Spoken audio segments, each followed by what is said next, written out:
I'm Phil Rickaby, and I've been a writer and performer for almost 30 years. But I've realized that I don't really know as much as I should about the theatre scene outside of my particular Toronto bubble. Now, I'm on a quest to learn as much as I can about the theatre scene across Canada.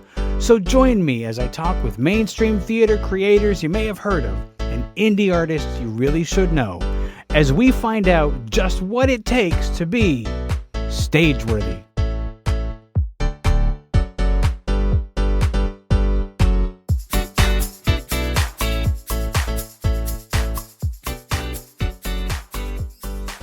If you value the work that I do on Stageworthy, please consider leaving a donation either as a one-time thing or on a recurring monthly basis.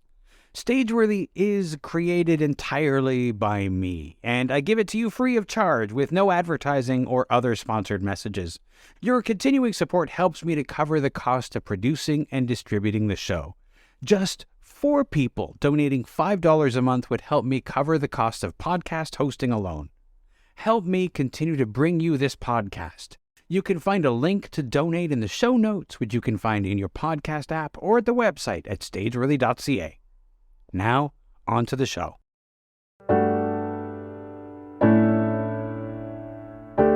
Cassie Muise is a theatre artist currently based in Montreal. She's taking her musical Godcatcher to the Edinburgh Fringe this summer. She joined me to talk about writing a musical, preparing for the biggest fringe festival in the world, the inspiration behind Godcatcher, and much more. Here's our conversation.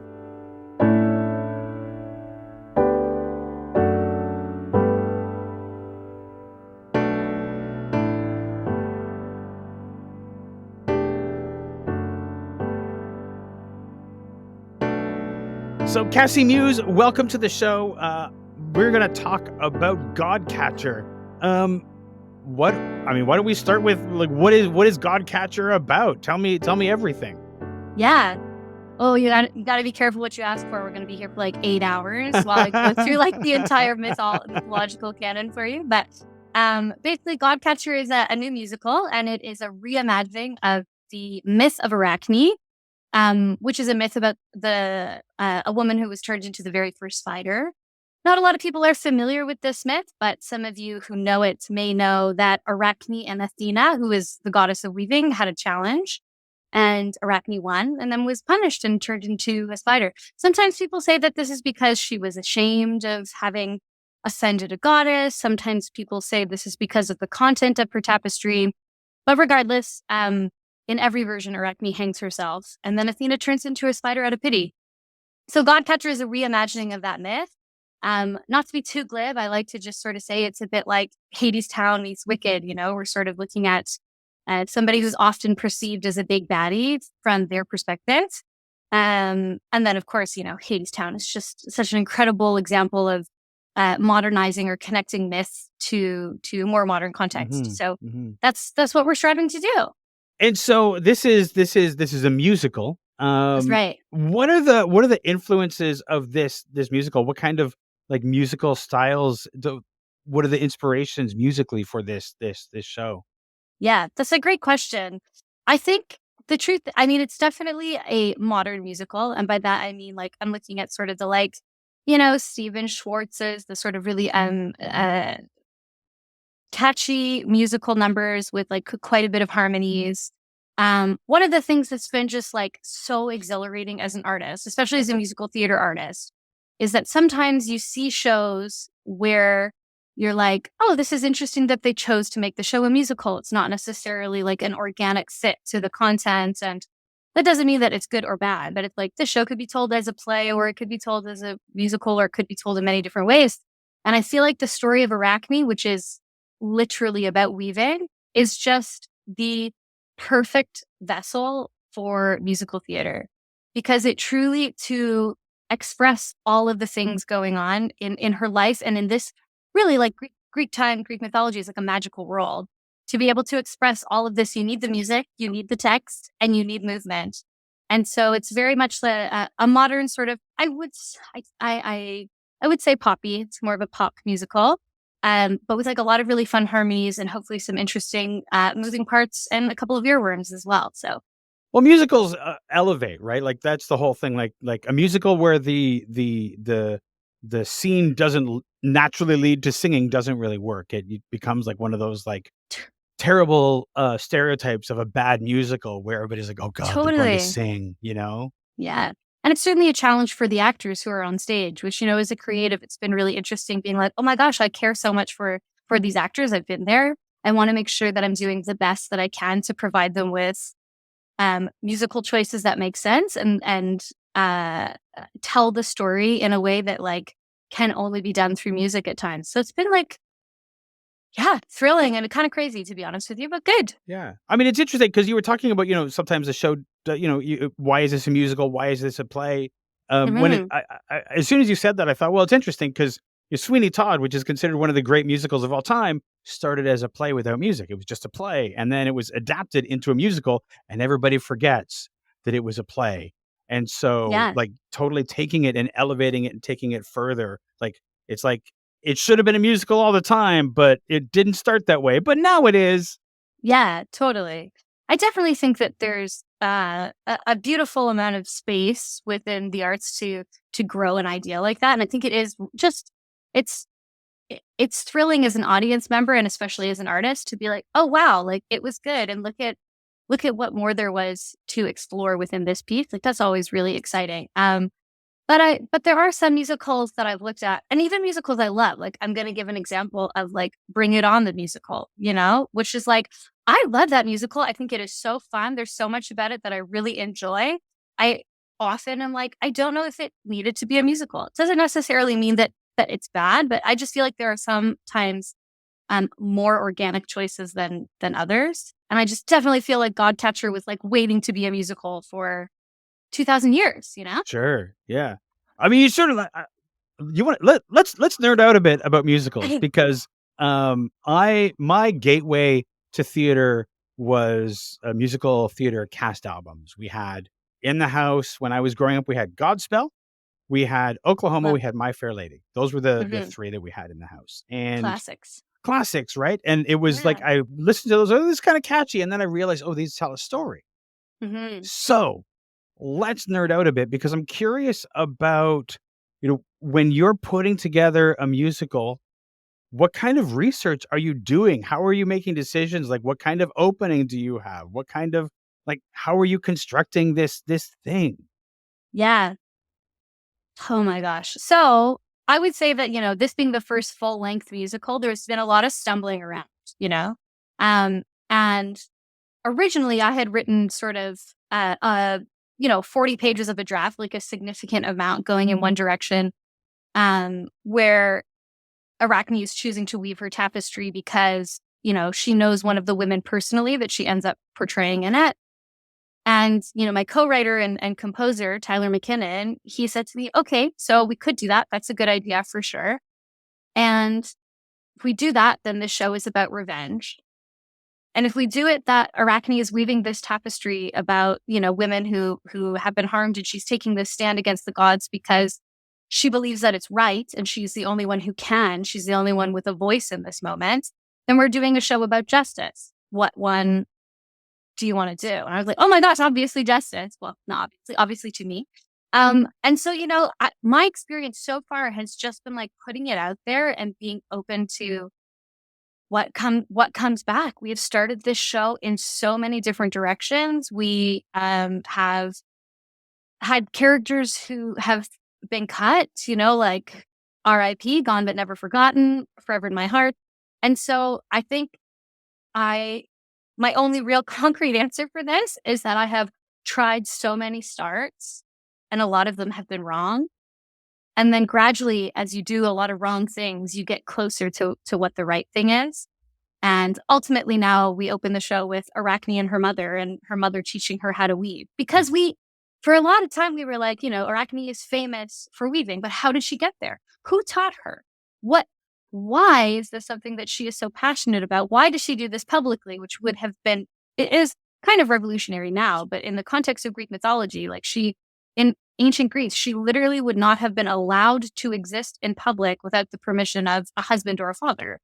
So her taking up this space is so revolutionary, it's hard to imagine. And so instead of starting there, we were like, but how did she get there? I want to know her before she gets there.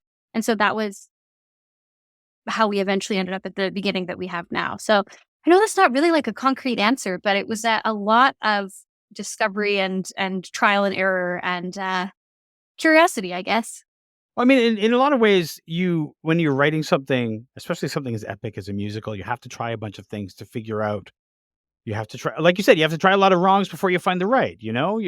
And there's so many ways to start a musical that you kind of could do any of them, but they're not all the right way to start a show. As far as like creating and throwing away, how hard was that to like spend the time to create an opening and then realize it's not wrong and that it's not working and then like toss it? How hard is that? It's devastating. I'm I'm a dramatic and emotional person, and I have like walked around crying about it. Literally like sitting at my computer crying that I'm, killing these characters or letting it go. And there is something really beautiful about still knowing them and knowing that is something that I definitely treasure, but it's so difficult. I will say, however, that the clearer you are, like the closer that we get to what I know I want the vision to be, the easier it is to do. Hmm. Because instead of seeing it as, I guess that, when you say yes to something, you're saying no to something else, right? And so in these moments, I'm like, if I say yes to this character taking the, being a B plot line right now, then I'm saying no to Arachne really fulfilling all of the emotional arc that is available to her. I don't want to do that. I want to say yes to Arachne all of the time. And so it's easier now than it was even a few months ago. And it's still hard. Yeah, yeah. It anytime that you get attached to something, it's hard to let it go. And if you're writing music for something, I can't imagine how much you're pouring into this person to write a song that's perfect for them and then have to like just give it up. Yeah, it's really hard. And honestly, the process has been wonderful with Tyler McKinnon. We really are very collaborative in all ways. So, it's like there are some songs where I wrote not all, but most of the lyrics. And then, he contributed a little bit. And then there's some songs where like I gave one line and then that, was a new idea for him and he was able to latch onto things. And we collaborated back and forth that way. But it's also been interesting because Tyler lives in the UK. And so we've had a couple of moments of real, I don't even want to say tension because that sounds too dramatic, but just, where we've had to like communicate very clearly. There's one song, for example, called Don't Shoot the Messenger, that's sung by Hermes in what would be like, it's like the 11 o'clock number, and he's basically spreading the story about Arachne, which I don't think it's too much of a spoiler to say we don't believe that the story is accurate. So he's, spreading the lies about Arachne. And the song is a bop and it's so much fun. And because we're separate, Tyler worked on a version that was like awesome. It was so great. It just was not right for a whole bunch of reasons. And he had done like harmonies and the whole song and like a really cool like moving part. And I had to be like, I'm sorry, but no. And we had a very like, we often do voice notes. And I got this very, beautiful measured voice note where Tyler was sort of like, I appreciate everything that you're saying. I absolutely think that you're right. I am upset because I love this song and I just need to like not talk about it until tomorrow. Like, I love you. Good night. And I'm like, okay, great. So there's also that sort of dynamic that happens sometimes where we really have to like make space for each other to let go of the things because I think that your brain can be at the conclusion of like, this is what has to happen. And then your emotions are still like 30% of the way there. So we've definitely tried to make space for each other when we're in those moments of dissonance between like what we know is right and how we feel about losing the material we love, Yeah, yeah. How do you navigate those like the disagreements? It's not like you can necessarily sit down face to face and have a conversation Mm-hmm. because of the distance and also a time difference as well. Yeah. So how do you navigate disagreements when they occur in this kind of writing partnership? Yeah.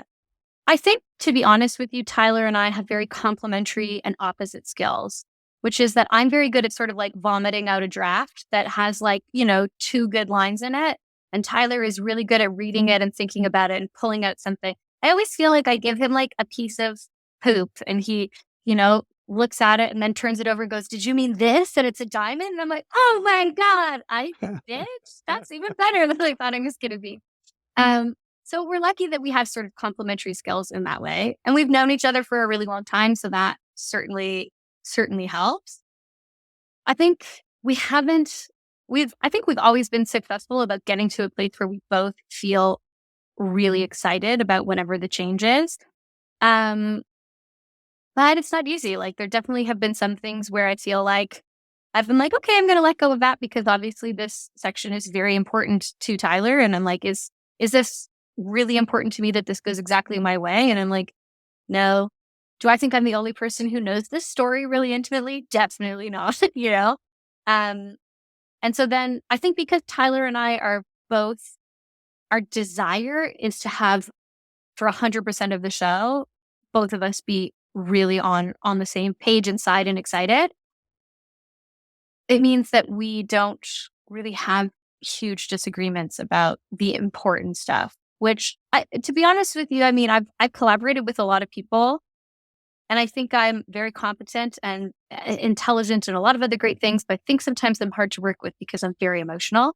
So it's been really eye-opening for me to collaborate with somebody who can, understand that about me and meet me with patience and grace instead of being like, "Kathy just gave me a 5-minute mythology voice note again." And then the next day I'm like, "I'm sorry, you're right. That's actually not important that people know the root of the word Agora." Like he's very patient with me about stuff like that. It's And funny it's the that, things that a writer latches onto and is in the moment like, "This is the most important thing that people know." And then somebody's like, "Nobody's actually gonna care about that." And you're like, "Oh, yeah, I care about it."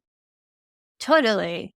And it's good I think it's important that the people who are writing shows be that passionate about the things that are in it and the nuts and bolts and the sort of, like scaffold of the world. I think that's so important. But also, especially because Greek mythology is such a large, all-encompassing subject that has a lot of variety and nuance in it. There's like different translations. There's a lot of context that you like can't really explain to people before going into a show. And a lot of people have, some reference to it. Some people don't have any, like we've had people be like, "I don't know who the goddess Athena is." I'm like, "Really? The lady with the helmet? You haven't like seen that?"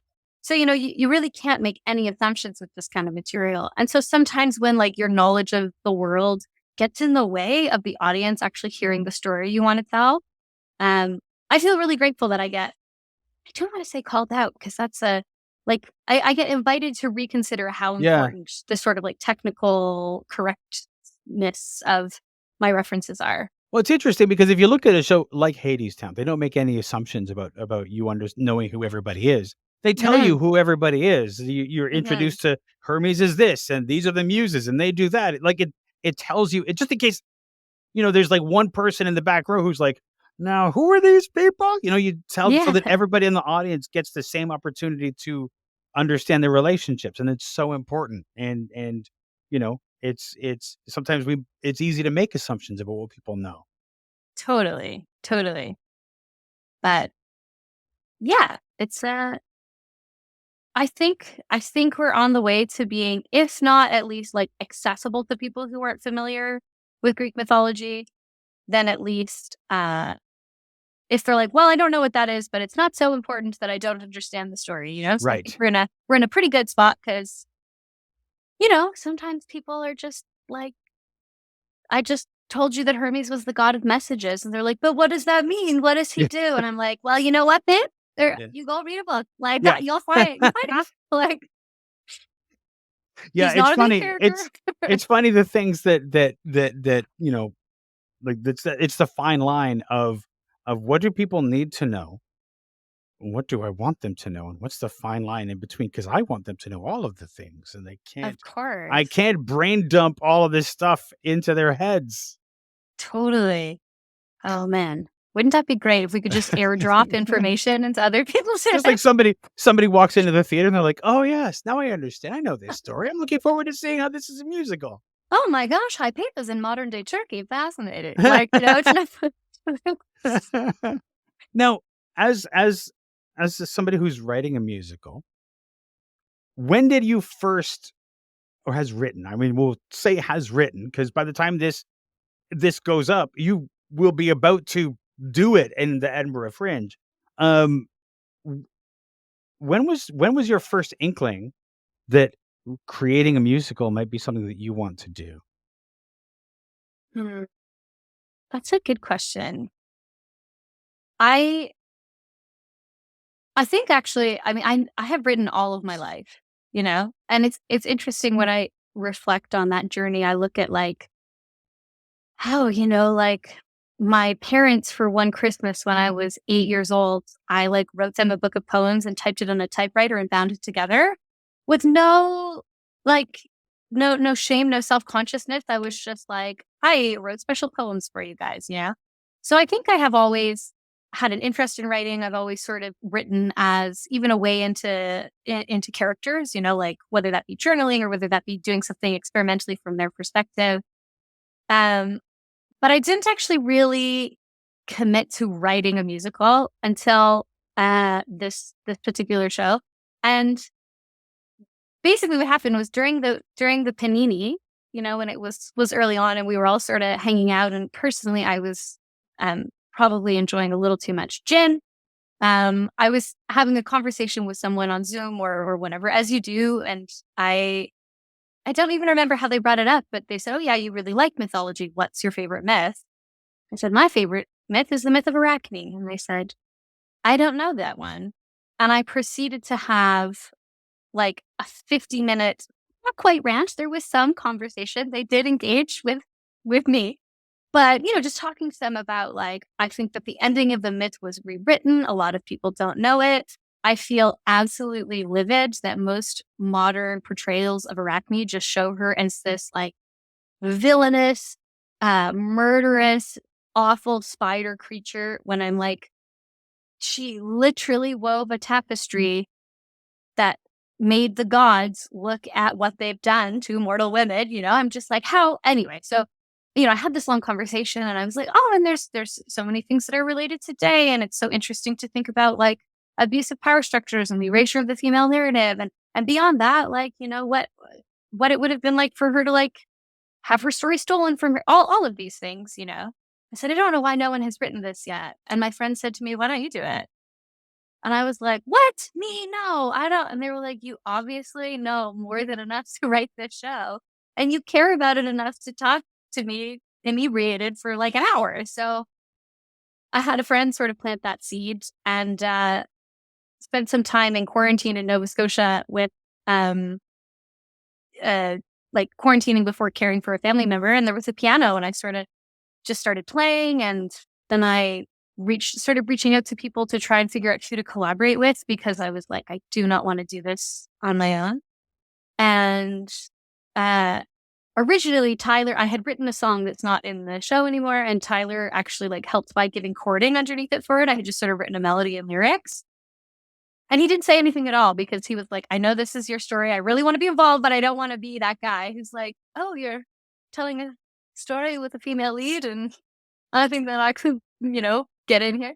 Um, and then a couple months later, I was like, I think I'd like to do this together. Would you like to? And he was like, yes. I was basically just waiting in the wings. So yeah, I mean, I guess that is a long-winded way of answering your question, but it was never an obvious choice to me. You know, it Hmm. was certainly like offers I got from other people. Hmm. When you you've performed a lot of musicals in your time. Yeah, yeah, And I have. did it never occur to you to be like, I wonder what it'd be like to create my own? Was that not something that you really considered? I think I in spite of the fact that I've performed a fair amount, I definitely feel like I suffer from imposter syndrome. I think a lot Oh, of people do. And I feel like it never seemed achievable to me. It never seemed like reasonable or achievable. I think only like 30% of writers of musicals are women. So it's very, very small. And that's in like a modern context. Obviously, if you look back at the classics, it's even less. And it honestly never really occurred to me. Now, I was very passionate and really loved doing new work. And so I feel like I've done a couple of workshops. And up until stepping into this role, if you had been like, what's your favorite thing to do? I would have said workshop a new musical. I love doing that. But yeah, it really just hadn't occurred to me until somebody was like, you should do it. Imposter syndrome is a funny thing. It's Yeah, like this thing that I like to think, and people who have real talent, people who have like real skill, almost universally suffer from imposter syndrome. And people who absolutely. don't have any and who are just sort of like are completely unaware of their own limitations have no imposter syndrome. And that's one thing that I'm kind of like, because everybody that I know who's like at all creative hits this certain point in the creative process where they're like, everything sucks. I suck. This is terrible. Why am I even doing this? And it can't, it's Oh so my gosh. universal and hard to just deal with. Absolutely. I think, have you heard of, I think it's the 5 stages of creating or writing or whatever. And the first one is like, this is awesome. And the second one is like, okay, this is kind of, 6 stages. I think the second Yeah. one is like, okay, this is kind of tough. The third one is like, this really sucks. The fourth one is like, I really suck. The fifth one is, this might be okay. And then the sixth one is like, this is totally awesome. So, I think all creators go through the cycle. Um, yeah, our dramaturg, Matt Palapiak, actually said that like right at the very beginning. That was like, this might be useful for you guys. And I Yeah. was like, oh my God, I Yeah. feel so seen. I've just hung out at level 4, which is I suck like a lot. But Yeah. I do feel like I bounce around a bit. Like I get just so excited when we do a workshop or somebody sings one of our songs or whatever, like that's obviously, those are the great moments where you sort of float past that level. But it's, it can be hard to see the light when you're stuck in the I suck tier.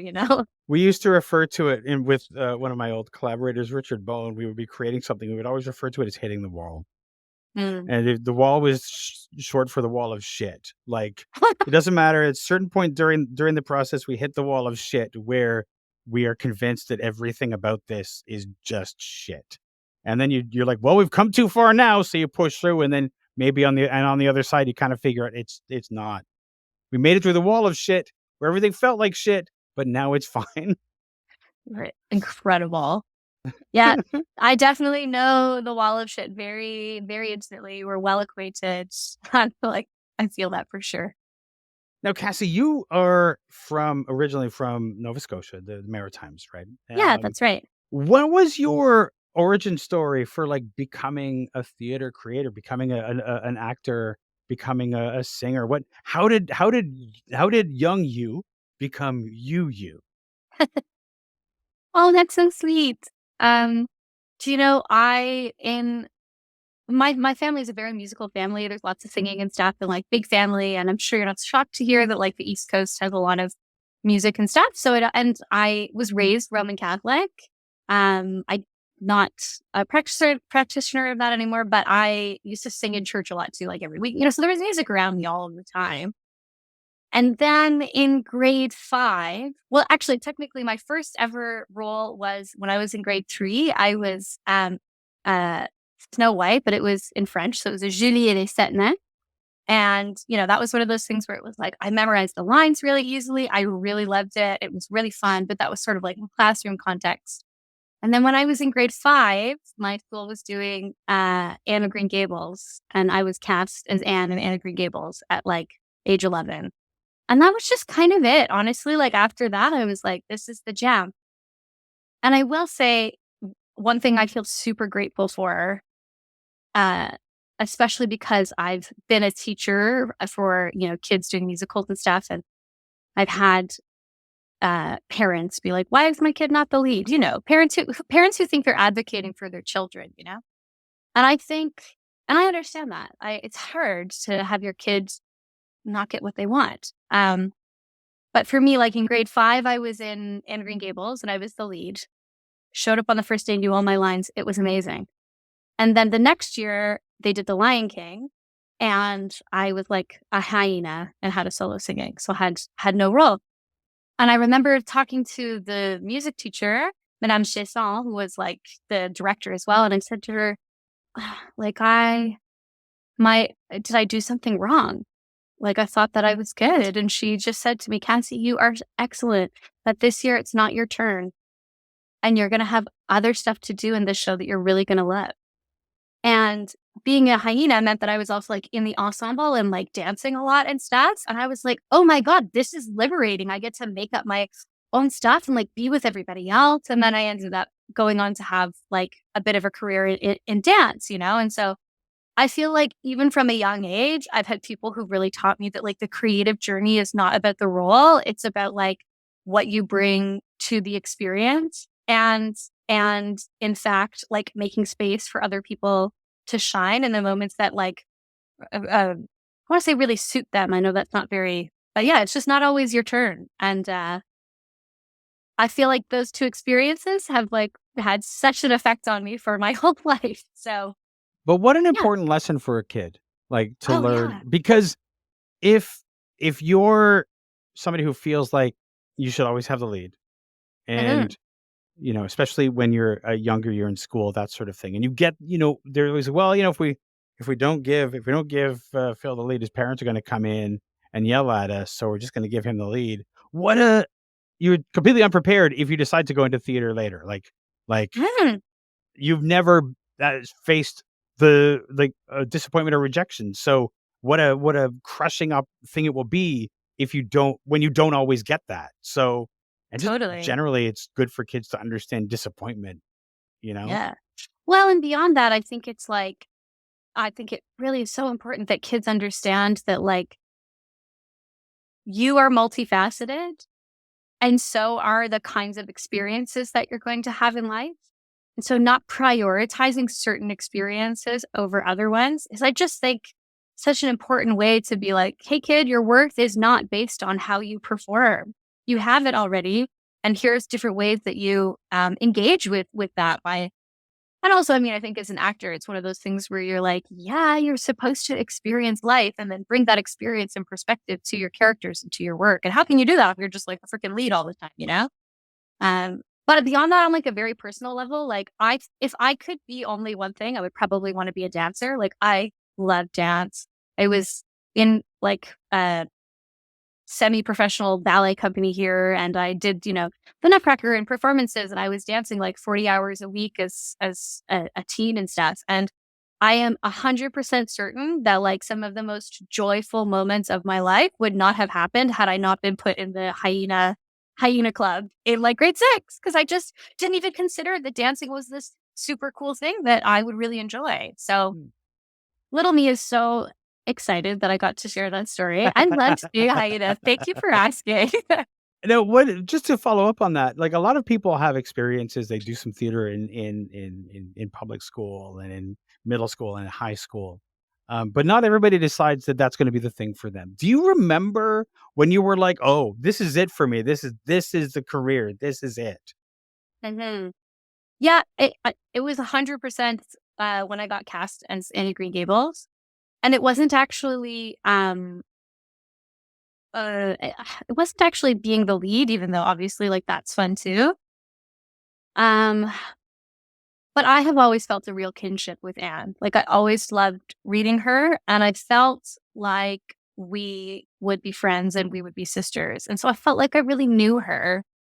And so then being like, I get to bring to life this person, and I was a very imaginative kid, obviously. So being like, oh my gosh, I get to like bring this person to life in the way that I know them, and I can do this for the rest of my life. Wow. And I've just never really the caveat is, it's not that I've always been an actor or that I've always been pursuing the arts, right? But for me, you know, when I've been like, oh yeah, here's a great marketing opportunity that I'm curious about, I'm going to go work as a marketing coordinator, as a marketing manager. And, you know, here's an opportunity to, you know, do some teaching for a while. That's kind of cool. I want to figure that out. So it's not like I've ever been single-minded about what that looks like. but it has always been clear to me that like that's the core of like how I most want to interact with the world, you know? Yeah, absolutely. Absolutely. Did you go to theater school or did you go straight to Toronto and be like, this is it? Yeah, I went right to Toronto and I went to Randolph. So Okay. I Yeah. did the Yeah. Yeah. Randolph program for 2 years. And then I was working for, about 6 years in Toronto, and I was feeling like, um, not I was feeling like I was hitting the wall of shit for sure. And also just like a bit of a plateau. And I was like, I'm unsure if this is because I should be focusing on other artistic talents that I have to offer, or if it's the place that I'm in. Like maybe the city isn't so great for me. And I'm also curious about, I went to school when I was like 18 to 20. And when I was like 26, I was like, I understand myself so much more. And I feel like I would really be able to engage with education now, with, more agency, more purpose, like a more clear vision of like what I actually want to get out of it. And also I was like, I'd go home when I was 18 and I'd practice my favorite bars or my favorite songs or whatever. And then I'd come in the next week and be like, I don't know, I'm not getting any better at these hard bits. So there are things like that I was just more aware of some of my tendencies that I was like, okay, well, I'm not going to do that. So I went to Scotland, to the Royal Conservatoire of Scotland, and I did my master's in musical theater there. And yeah, that was transformative and like thrilling. And I loved studying there. The program has changed a little bit since I've been there, but I still, we did a workshop of Godcatcher in January of 2022 with the master's students. And so I definitely still think sort of the thing that was most exciting for me, which was like, they want to empower you to like decide what you want to learn. They want to challenge you. They also want to give you the tools to be able to walk out as a creative that has a voice and also has multiple ways that they can engage with the arts. So whether that's like teaching or choreographing or directing or whatever, they want to give you the tools to like develop your artistry. And then of course my singing voice also got way better because having an amazing teacher and being like, dedicated to doing the actual work, I improved exponentially. And being in a new place where I didn't feel like anybody knew me was really liberating. You don't realize, I think, how much a plant becomes accustomed to the pot that thing, right? You can't grow any wider than that or larger or what tall or whatever. And so being there, it felt like I had been repotted into like a much bigger pot. And I was like, oh, I can do that? Yeah. All right. That's interesting because I was just, the two shows that I've created, taken to Fringe festivals, none of them I've premiered in Toronto. Like, because, you take them somewhere else because you suck. What if it's not as good as you think? Like, you would need to get away from the people that you know. So you can sort of like risk a little bit more if nobody you know is going to come and see this, then maybe you could take a chance of failing, Yeah, totally. And I also think that it's not necessarily bad that people know you and maybe have cast you as a role or have experiences with you but like we all grow and we change all the time, And so sometimes to be able to sort of like make that change apparent to other people or to experiment with that new version of yourself or your artistic choices or whatever, sometimes being in a different environment is actually the thing that is like fertilizer for that, And that's not a negative comment about the people who know you. It's just a fact, Yeah. Yeah. Now, did I know you before you went to Scotland or after? Did you? Yeah. So you ushed before ushed. You were an usher before you went to Scotland. Yes. It's funny because I actually was always like, there should be a front of house musical. And we had this conversation. Yeah. Like, I'm remembering this now. Because it was like, it was like this idea that like people would be waiting for, like the show would start when the audience actually files in. Like the show would start because the ushers were the performers. Yeah. Yeah, we did. But you know what? For me, that was like more fun brainstorming and like chatting with you about it than it was like, I'm actually gonna write this thing, you know? But I do still think FOH, front of house, like somebody needs to properly write that show, you know? Absolutely, absolutely. Now, one of the things about being an usher, especially in one of the big, theaters that tends to do a lot of musicals, Mm-hmm. is you tend to watch the same show a lot. Mm-hmm. Two things I want to talk about. One is the phenomenon of after a while the whole show running in your head, and you could turn to any fellow usher and say, "Where are you in this show?" And they could tell you what song they're at in the show, Yeah, and you're at a different point because it's just constantly running in your head, driving you slowly mad. totally. But the other thing is that you can learn a lot about a show, how it's Yeah. constructed, and what the weak points are, and also um, the weak points in the performances. You learn a lot about performing a show over time just by watching it a whole lot. Did you Mhm. find things that you were able to learn just watching a show over and over? Yeah, absolutely. I mean,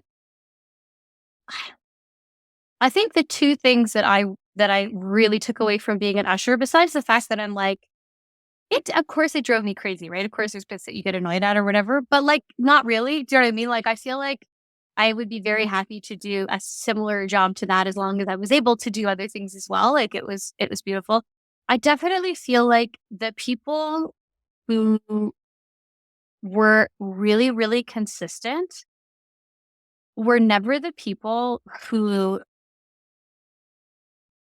this I'm like, this is might not quite that, but they were never the people who really were like, "This is my whole life," and like, "This is like absolutely everything." They were the people who had boundaries. They Right. were the people who like came out and did the same warm-ups. They were the people who obviously like really enjoyed what they were doing, but there were just people who they were the people who took vacations, right? Yeah. They were the people who like, really and truly, I felt like they were treating it as a job and not as much as an identity, and I was like, "Wow, that's the person who lasted through 6 months the best and who was consistently the best," even though Yeah. some people would have really, like, beautiful performances and then the next day not be as amazing. So, I have always sort of thought that. It was interesting seeing that in action.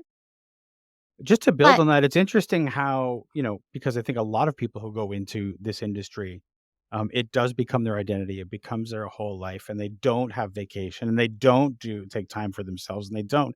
And then the pandemic hits, and you have no choice but to sit and figure out who you are, Mhm. and and sort of like, you know, what am I outside of this? Something that maybe you didn't have to consider before, and hopefully that's something that they take forward into the career and like realize the importance of those boundaries. Totally. I just think it's so convenient for the people who run these shows and make money off of people for artists to believe that they're the ones who give us value and that like us working Right. is well, it's so convenient for them, right? Because it enables them to ask us to do things that are not beneficial for us. It enables them to have perhaps I mean, I haven't been in any particularly crazy poor working conditions, but we all hear the stories about that. It enables them to ask you to do things that like are dangerous for your body. Like there's just, and beyond that, it's like, it's a lot easier to be used if you're feeling really like this is the only way that I can get validation. And Yeah. I'm like, there's nothing wrong with being proud of your work. And there's nothing wrong with feeling like, art is your purpose. Cause I definitely feel like that. Hmm.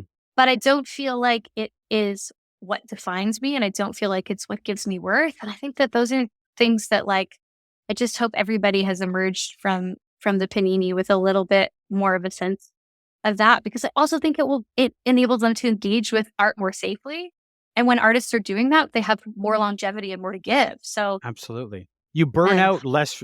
You're less likely to burn out when you have time for yourself. And most yeah. important lesson of the pandemic is like how not to burn out because you can need time for yourself. Totally. And we need everybody, Yeah. we need all artists. Yeah. We need us. So, Yeah. But I um interrupted your thought about the things that you learned from watching a musical over and over again. oh. The thing that I learned the most from being an usher, which I do not think is something that I would have had otherwise. Um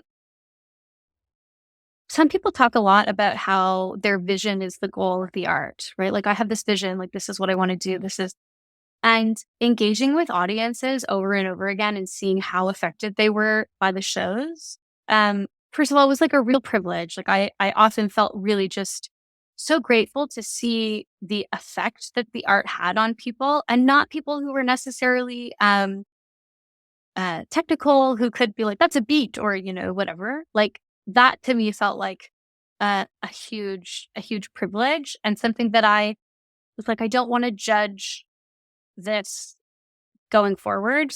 And a specific example of that was, The Wizard of Oz, when it was beautiful. There was a lot of really lovely stuff.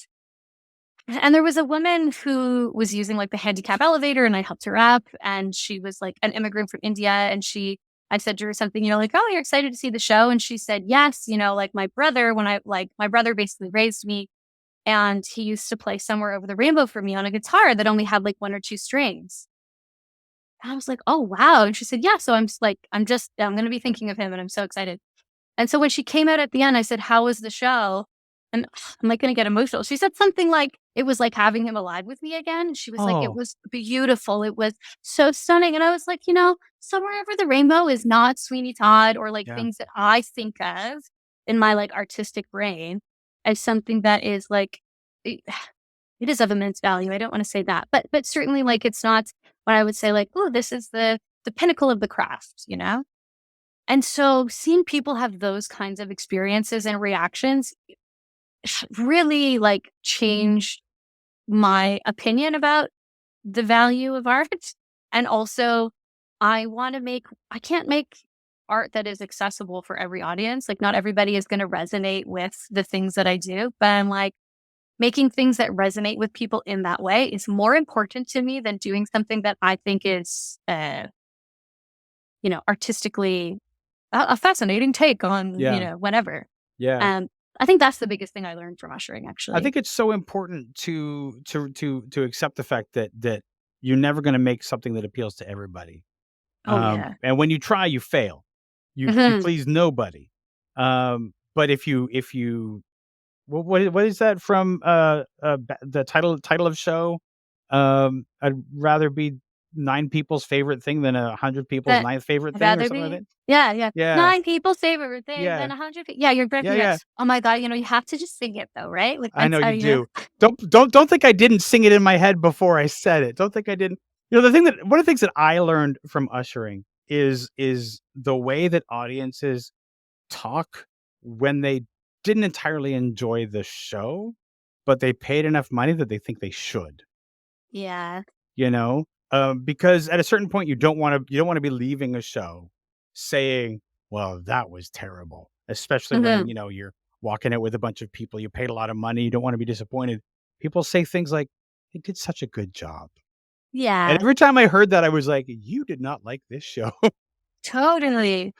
I really loved it when people would say stuff like, wow, they really just giving it up there, or like something like that, like, wow, they really put their whole hearts into that. And you'd be like, ooh, you did not enjoy this show. You didn't. This is not your show. But everybody's trying to put on the positive face, and it's funny the way that people kind of lie to themselves in the moment, like, because they don't feel like they should dislike the show. But also, man, sometimes we put stuff on our stages and people don't enjoy it, or they feel like, oh, maybe I just don't understand theater. Right? And then they're like, well, I guess I don't need to go to theater anymore. Yeah. I think it's really tricky too, though, because we have such a late like access rate or level to the arts. And by that, I mean that, like, I'm just going to use the UK as an example. So the UK does pantomime every year. I'm not sure if you're familiar with pantomime. It's, like a silly Christmas show. It's usually like Mother Goose, but there's some sort of dame, which is a person in drag, and it's funny, and kids are allowed to like bring in like lightsabers, and there's call and answer, and a lot of it is, has been established for a long, long time. But for most people in the UK, that's their introduction to the theater, right? So they feel like they belong there. And then that means that as you grow through life, you have less of a barrier to feeling like you can engage with it like that there's a correct way to engage with it, right? Because you're just like, well, I've been fucking going to Am I right to swear? Sorry. Yeah, we can fucking swear. We can fucking swear. It's okay. was like, yeah, I've been going to Panto since I was fucking 5 years old. Yeah. And like, I've, been up on stage or they wish me happy birthday or whatever. So those people they feel like they belong in the theater. At least, and they go at least to Panto every year, right? Like the Pantos sell out everywhere. Yeah. Whereas here, like I remember there being someone coming to The Wizard of Oz and they were 65 years old. And I was like, are you excited to see the show? And it was a man and his wife. And he said, I'm so excited. This is my first ever play I've been to. And I was like, well, you've picked a great one. You're like, wonderful. Yeah. And, don't throw water on the witch, okay? Like stuff like that. A little bit of banter. Yeah. But like, and people do that because they feel like they don't belong, because they feel like they don't understand what we want from them. And then beyond that, they feel bad for not, in a way we all feel bad when we're not part of the club, right? Yeah. So, I mean, part of me is just like, what everybody needs to do is people need to start doing like Panto and like shows that are like engage all audiences, that are low pressure, that are, like I really feel like we need to invite people more in a way that they feel comfortable and from an earlier age. I absolutely believe that. I also think that we need to change the way that we talk about theater. Like we need to start, we need to stop the average audience goer, not the regular theater goers. The average person who might go to see a show doesn't care about the artistic merit. They want to know if they're going to enjoy it. What's the show about? What's the style? Am I going to enjoy it? You look at a Hollywood movie trailer and sure, some of them are trash and some of them lie, but like at least when you watch it, you're like, I understand. This is in my wheelhouse. I'm going to enjoy this. But we do that so badly when we're talking about theater that sometimes it's no wonder that people are like, I don't know if I want to spend like $80 on a ticket for a show I might not like. I don't know what this is. Somebody tell me, Totally. And I mean, on top of that, and this is just a personal feeling, but I think that we expect a lot from audiences, right? We expect them to be really brave in the way when they come into the shows. And I don't think that the industry meets them with the same bravery. No. I don't think we like cast, and I mean, I don't just mean diversity, although I definitely mean diversity, but it's like we cast a lot of the same people in things, right? And we don't take chances on a lot. I mean, the fact that like I did, message a few people in Canada about Godcatcher, and then it's like messaging overseas in Scotland in the Edinburgh Fringe Festival at the Underbelly where they programmed 6. They like read through the script, and not even a good one like 8 months ago or whatever. And they not only were like, this is exactly the kind of thing that we want to program, like new writers, et cetera, et cetera. They like wrote a letter of recommendation for me to get a Canada Arts Council grant, So I look at the sort of bravery in supporting like new work or work that hasn't been like vetted in some way. And I don't think the Canadian industry is quite there yet with like material, with casting, and with in other ways. And so I think it's unfair that we expect the audiences to be really brave and we don't do the same thing. No, it's absolutely true. It's absolutely true. We have a tendency to go ahead. I was just going to say, because they know, right? Like they know, they can tell when it's like, ooh, that was like different and interesting, or like, ooh, that was like crackly. I'm like, oh, I've never seen anything like that. Or like, oh, that, like, even if they don't like it, they do know when the team is taking risks. Yeah. They can tell, they can feel it. Absolutely. And they know when they've been told that somebody's taking a risk and they're not, because a lot of shows use risk or innovative and things like that. And the audience goes and they're like, it feels like a thing that I've probably seen before. You know? Yeah. Yeah. Totally. Especially because I think that audiences, like, it doesn't actually need to be like the bar is low for being risky, right? Yeah. Because it's like you could do like Hamlet over and over again. And if you're like casting new people, if you're like bringing on new directors, right? Like if you're incorporating elements that you traditionally don't like, these are all things that are actually not that risky. But people could come and see Hamlet every year and be like, oh, last year Hamlet was like this man in this year was played by like 4 young actors, and then the Yeah. next year it was played by a deaf person, and there was ASL. It was incredible. You felt Yeah. isolated, just like he felt. Like there's just so many opportunities, even with the same piece of theater. Yeah. And I get it because it's like expensive, and especially because Canada is so large. It's one of the beautiful things about the country, but it does mean that the viability of like a tour or something like that is just it is more challenging, We right? just So don't I have the stages for it. We don't have the stages to be able to like, and although, we see some limitations in programming and things like that, like you were saying, but a lot of that comes from the fact that we have like very few stages. We have very few large stages as well. So it's like, their theaters are not necessarily willing to take a risk because of the fact that like they have to fill this many slots, the money's on the line, all this sort of stuff. And Mhm, how do you do that when money is scarce and audiences, you've convinced yourselves that audiences are apathetic and all this sort mhm, of stuff. It's all very hard because you look at like in the States, there's so many theaters, right? You could do an mhm. American tour and like tour for years in different cities and pop over to Canada, to Toronto once, and then tour around and then pop over to Vancouver or whatever. Like just like these little forays, but we don't have the stages to sustain that in Canada. Mhm. Sadly.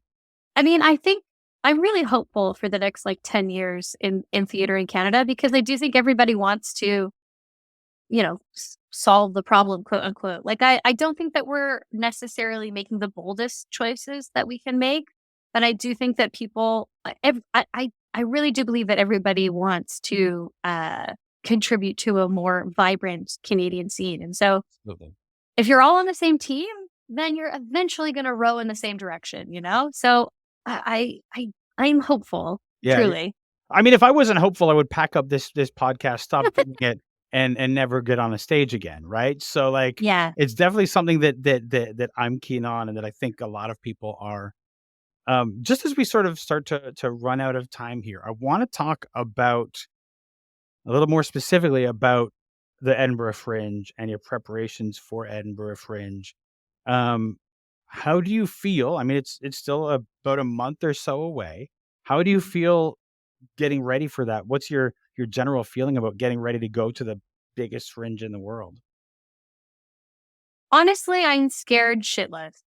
I'm not gonna lie. I'm not even gonna pretend. I'm not gonna, like, put well, I am happy, but I am absolutely terrified. Um, I do think that one of the things that I'm just so grateful for that like, thank you past me for having the foresight to, like, collaborate with other people and not try and take this on myself, which is a mistake that I have made many times throughout my life. We have a set of co-producers in based in London and in Malta, or Edinburgh and London, but also in Malta. And they're called Prickly Pear Productions. They're like female led, female centered. They also have a show at the Fringe at a different venue that's called Walking Home, and it's part verbatim. Like some of it is a lot of it is compiled from responses to surveys from women, and it's all about exploring uh, sexual assault and like women existing in public spaces. So, they're doing work that like I'm really excited about. And so to have them over there championing us and being like boots on the ground and feeling like in the moments where I'm like, really overwhelmed, I have not just Tyler, but other people that aren't writing Godcatcher to help with that burden, um, is it gives me a real sense of safety, So is yeah, that's, like, been my saving grace, you know? Yeah. Um, I personally, I think it's smart to be afraid of Edinburgh. Like, it's yeah. smart to have fear of it because you'll respect it. It's like getting into a lion's cage. Like, if you're just like, "Fuck it, whatever," maybe, but, like, you have to understand the thing that you're going to, and it is a monster, and you have to Mhm, be prepared to do do the exhausting battle with a monster. A Canadian fringe like the Edmonton Fringe is massive mhm. for Canada, and It's it's actually the second exhausting. largest in the world. Did you know that? It It's the was, it's not anymore. One of the oh, Australian ones overtook it. I know, oh, dang. but, um, it's the largest in Canada. It was the number 2 in the world. Mhm. And you do the 2 weeks of that and you come out exhausted, right? You're like, I've done Battle with a Beast, but it's pretty tame. You did Battle with a Baby Bear. It's like some of the other fringes you go to, like Edinburgh's big, and it's good that Yeah, you have people there, because I think that it's a mistake to go to Edinburgh and be like, I'm doing it all myself. You need people on the ground there to work with you and totally. to do what they're doing for you. Yeah, absolutely. And I think I'm sure that you know this. It's like you have so many blind spots going into things. It's inevitable. There's like what you know you don't know, and what you don't know you don't know, and that's always like the biggest part of the pie, right? So when you have 4 people who don't know, like that pie gets a little bit smaller, you know? Um but honestly, I think I am trying to remind myself in these moments that it's like just being at the Fringe, it was a dream that I had like 2 years ago or year, and my old roommate, Robert Wilkinson, they said to me recently, like, "You said you were gonna do this, and you did it. So no matter what happens, like, you did the thing you said you were gonna do." And that is wonderful. And I'm just so excited to be surrounded by art. So I'm trying to remember those things in spite of the fear that it's like, actually, if your goal is to tell this story and connect with people, well, guess what? That's gonna happen. So It's the stage for it. It's the place for it. You're going to be surrounded by stuff that's amazing. So all you can mhm, do is like lay the groundwork, do the best work you can, and then try to have fun while you're there. yeah, totally. Yeah. Well, Cassie, thank you so much for talking with me this evening. I really appreciate your time, and it was a great conversation. Thank you for having me. This has been an episode of Stageworthy. Stageworthy is produced, hosted, and edited by Phil Rickaby. That's me. If you enjoyed this podcast and you listen on Apple Podcasts or Spotify, you can leave a 5-star rating. And if you listen on Apple Podcasts, you can also leave a review. Those reviews and ratings help new people find the show.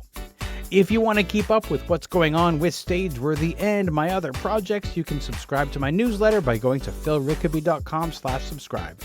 And remember, if you want to leave a tip, you'll find a link to the virtual tip jar in the show notes or on the website. You can find Stageworthy on Twitter and Instagram at StageworthyPod, and you can find the website with the complete archive of all episodes at stageworthy.ca. If you want to find me, you can find me on Twitter and Instagram at Phil Rickaby, and as I mentioned, my website is philrickaby.com. See you next week for another episode of Stageworthy.